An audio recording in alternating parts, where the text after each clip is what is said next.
Άσε τον Μπούσι το Γιαννενή! Αντές! Μαλάκα ο Γιαννενή γκέι, δεν το μαλάκα.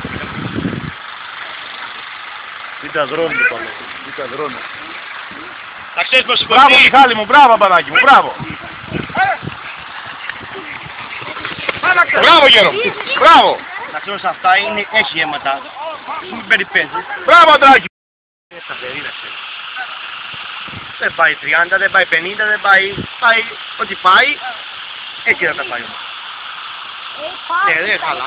Ναι, έτσι αδωματίζεις και δεν κάνεις Είναι παρτί. η πρώτη φορά που σου βγάζω το καπέλο, τέλος. Αλλά βγάζει του δασκάλου πρώτο το καπέλο. Του δασκάλου φίλε. Τα άλογα κάνουνε. Τα λαμάτε, τέλεια. Στην απέναντι μεριά της πίστας περνάει ο Γρηγοράκης ο Ανδρέας με τη σπίδα 5 ετών. Μια συμμετοχή από το σύλλογο εδώ από την Κίσα μου. Ευχαριστούμε πάρα πολύ.